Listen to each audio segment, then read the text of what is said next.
నమస్తే, welcome to పోరాటగలం TV. నేటి వార్తా విశేషాలు.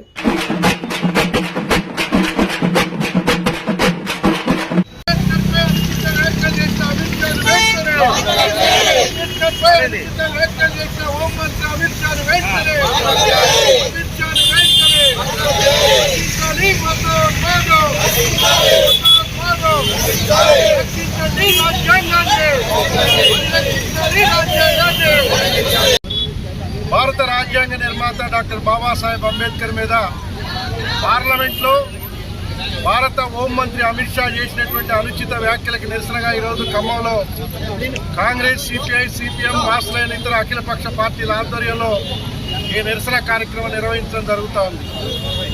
అమిత్ షా చేసినటువంటి వ్యాఖ్యల్ని అంబేద్కర్ మీద చేసినటువంటి వ్యాఖ్యలుగా మేము భావించట్లేదు. మొత్తం దేశంలో ఉన్నటువంటి దళితుల మీద, దళితులను అవమానించేటువంటి పద్ధతుల్లో మాట్లాడిందిగా మేము భావిస్తా ఉన్నాం.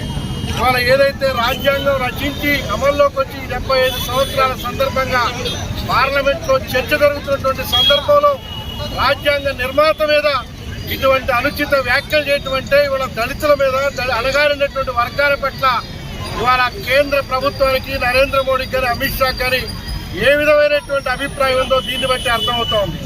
దీని వెనుకున్నటువంటి అసలు రహస్యం ఏదైతే ఆనాడు రాజ్యాంగం రావటం కూడా బీజేపీకి కానీ, ఆర్ఎస్ఎస్ కానీ ఇష్టం లేదు. ఈ రాజ్యాంగం స్థానంలో మనుధర్మ శాస్త్రాన్ని అమలు చేసేదానికోసం ఇవాళ ఈ రాజ్యాంగాన్ని రద్దు చేసి ఇవాళ తమ స్వార్థ రాజకీయ ప్రయోజనాల కోసం ఈ దేశాన్ని తాకట్టు పెట్టే విధంగా ఇవాళ అంబేద్కర్ని అవమానించేటువంటి పద్ధతిలో అమిత్ షా మాట్లాడాడు. అమిత్ షా మాట్లాడి ఇంత పెద్ద గొడవ జరుగుతా ఉన్నా ఇప్పటికి కూడా అమిత్ షా కానీ, లేకపోతే నరేంద్ర మోడీ కానీ, బీజేపీ కానీ కనీసం ఆయన మాటలను ఖండించినటువంటి పరిస్థితి కూడా లేదు. ఒకవైపు దేశంలో దళితుల మీద ఇప్పటికీ అనేక రాష్ట్రాల్లో దాడులు చేస్తూ ఉన్నారు. దళితుల్ని ఇవాళ రాజ్యాంగంలో ఉన్నటువంటి ఏదైతే రిజర్వేషన్ని ఎత్తేసేదానికోసం ఇవాళ బీజేపీ ప్రయత్నం చేస్తుంది. ఒకే భాష, ఒకే మతం, ఆ పేరుతో ఇప్పటికే ఇవాళ దేశంలో ఉన్నటువంటి ప్రజలు అనేక పోరాటాల ద్వారా సాధించుకున్నటువంటి హక్కులను కూడా హరించేస్తున్నారు. ఇవాళ అమిత్ షా మాట్లాడినటువంటి మాటల ద్వారా ఈ దేశంలో ఉన్నటువంటి దళితులు, అణగారినటువంటి వర్గాలు, రాజ్యాంగం ద్వారా లబ్ధి పొందేటువంటి అన్ని వర్గాలు కూడా ఇవాళ దీని పట్ల నిరసన వ్యక్తం చేస్తున్నారు. అందుకని ఇప్పటికైనా ఇవాళ అంబేద్కర్ మీద చేసినటువంటి వ్యాఖ్యలు వెనక్కి తీసుకొని ఆయన్ని మంత్రివర్గం నుంచి బర్తరఫ్ చేయాలా, ఆయన మీద చర్యలు తీసుకోవాలా, లేకపోతే ఆయన మీద చర్యలు తీసుకునేంత వరకు కూడా దేశవ్యాప్తంగా ఈ నిరసన కార్యక్రమాలు కొనసాగుతాయని చెప్పేసి కేంద్ర ప్రభుత్వాన్ని హెచ్చరిస్తా ఉన్నాం. పార్లమెంట్ సాక్షిగా హోంమంత్రి అమిత్ షా చేసిన వ్యాఖ్యలపై ఇలా దేశవ్యాప్తంగా అన్ని ప్రతిపక్ష పార్టీలు, ప్రజాస్వామికవాదులు, సామాజిక సంఘాలను కూడా నిరసన తెలియజేస్తున్నప్పటికీ కూడా ఆయన ఏమాత్రం కూడా తన తప్పును ఒప్పుకోకుండా, వెనక్కి ఉపసంహరించుకోకుండా, క్షమాపణ చెప్పకుండా నిశ్చితంగా దాన్ని బలపరిచే విధంగా బీజేపీ కానీ, అమిత్ షా కానీ వ్యవహరిస్తూ ఉన్నారు. భారత ప్రధానమంత్రి దీనిపై ఇంతవరకు స్పందించలేదు. పైగా అమిత్ షాకి మద్దతు పలుకుతూ సామాజిక మాధ్యమాల వేదికగా ఆయన అనేక 5-6 ట్వీట్లు చేశాడు ఇప్పటికే.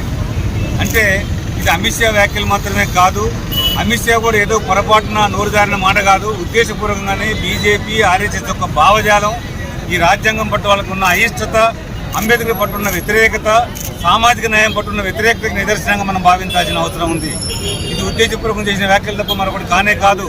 అందుకనే అంబేద్కర్ని అవమానించడం అంటే భారత ప్రజాస్వామ్యాన్ని అవమానించడం, భారత ప్రజలను అవమానించడం, ప్రజాస్వామ్యాన్ని అపహాస్యం చేయడం తప్ప ఇంకోటి కానే కాదు.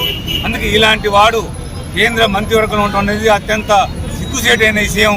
ఇది భారత ప్రజలకి అవమానకరమైంది. కాబట్టి దీని వెంటనే ఈ ప్రధానమంత్రికి ఏమాత్రం అంబేద్కర్ పట్ల సరైన గౌరవం ఉంటే, సరైన సదభిప్రాయం ఉంటే, రాజ్యాంగం పట్ల, అంబేద్కర్ పట్ల సదభిప్రాయం ఉంటే వెంటనే నరేంద్ర మోడీ గారు అమిత్ షాని మంత్రివర్గాన్ని తొలగించాలని చెప్పి డిమాండ్ చేస్తా ఉన్నాం. లేని ఎడల ఈ అంబేద్కర్ పట్ల ఆయన అనుసరించిన వైఖరికి బీజేపీ, ఆర్ఎస్ఎస్ కూడా బాధ్యత వహించాలని చెప్పేసి వాటికి వ్యతిరేకంగా అంబేద్కర్కి కానీ, భారత ప్రజలకు కానీ క్షమాపణ చెప్పేదాకా అమిత్ షాకి వ్యతిరేకంగా ఈ ఉద్యమాలు కొనసాగిస్తామని చెప్పి తెలియజేస్తా ఉంటా. భారత రాజ్యాంగ నిర్మాత అంబేద్కర్ని అవమానిస్తూ చేసినటువంటి వ్యాఖ్యల్ని ఉపసంహరించుకోవాలని, వెంటనే కేంద్ర మంత్రివర్గం నుండి అమిత్ షాని బర్తరఫ్ చేయాలని చెప్పి సిపిఎంఎల్ మాస్ లైన్గా మీరు డిమాండ్ చేస్తున్నారు. భారత అంబేద్కర్ పార్లమెంట్ సాక్షిగా ఇవాళ దేశ జనాలని ఉద్దేశించి మరియు అంబేద్కర్ గారిని ఉద్దేశించి అవహేళనగా మాట్లాడినటువంటి అమిత్ షా గారిని వెంటనే బర్తరఫ్ చేయాలి. ఆయన మీద కేసు కూడా రిజిస్టర్ చేసి రిమాండ్ పంపాలని అఖిలపక్ష సమావేశం తరఫున కోరుతున్నాము. అదేవిధంగా దేశ బహిష్కరితుడు, రాష్ట్ర బహిష్కరితుడు అయినటువంటి అమిత్ షా ఏ రాజ్యాంగ నిర్మాత రాసిన ఆర్టికల్ మీద ఇవాళ నువ్వు బాలై ఇవాళ దేశానికి ఒక హోమ్ మినిస్టర్గా ఏలుతున్నావంటే అది అంబేద్కర్ గారి యొక్క చలవ అని, అది ఏ సెక్షన్ ద్వారా నువ్వు ఇవాళ పొజిషన్లో ఉన్నావో అది గ్రహించాలి. కాబట్టి దేశవాదులు అందరూ ఏకమై బీజేపీ వాళ్ళు ఎట్టి పరిస్థితుల్లో దాన్ని సముఖంగా ఉండరు. అందరూ కలిసి మూకమ్మడిగా వీరి బర్తరఫ్ని కోరాలని ఈ సభాముఖంగా తెలియపరుస్తున్నారు. చాలా ప్రమాదకరమైన దినాలు భారతదేశంలో కొనసాగుతూ ఉన్నాయి. భారత రాజ్యాంగం చేయాలని చెప్పేసి బీజేపీ తన కుట్రలో భాగంగా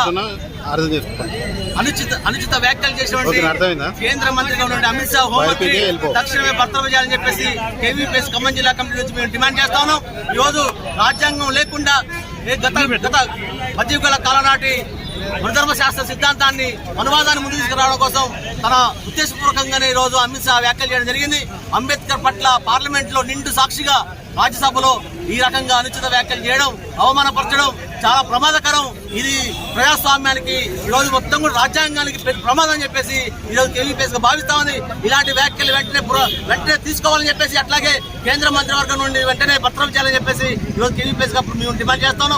రేపు రానున్న కాలంలో పెద్ద ఎత్తున దళిత సంఘాలని, సామాజిక సంఘాలని, ప్రజా సంఘాలని అన్ని అఖిలపక్ష పార్టీలు మొత్తం కూడా కలుపుకొని పెద్ద ఎత్తున ఈ మతోన్మాదానికి వ్యతిరేకంగా మేము పోరాటం చేస్తామని చెప్పి తెలియజేస్తూ, భారత జాతికి ప్రతినిధి అయినటువంటి డాక్టర్ బిఆర్ అంబేద్కర్, భారతరత్న అంబేద్కర్ గారిని రాజ్యాంగ సాక్షిగా పార్లమెంట్లో రాజ్యాంగాన్ని అమలుపరచవలసిన పార్లమెంటు కార్యాలయంలో కేంద్ర హోంమంత్రి అయినటువంటి అమిత్ షా గారు అవమానకరమైన పదాలు ఉపయోగిస్తూ అంబేద్కర్ని అవమానించినందువల్ల అతనికి జరగవలసిన గౌరవం పోయి ప్రపంచ మేధావిగా గుర్తించి అన్ని దేశాలు అతన్ని వాళ్ళ అధికార నివాసాల ముందు విగ్రహాలు పెట్టుకున్న స్థాయి ఎదిగిన మన అంబేద్కర్ గారిని ఈరోజు అవమానపరుస్తున్నారు. కాబట్టి ఈ అవమానకరమైన ఈ కార్యక్రమాన్ని మనువాద ప్రతినిధి అయినటువంటి అమిత్ షా చేయడము, దీన్ని వాళ్ళ పార్టీ బీజేపీ పార్టీ అధ్యక్షుడైనటువంటి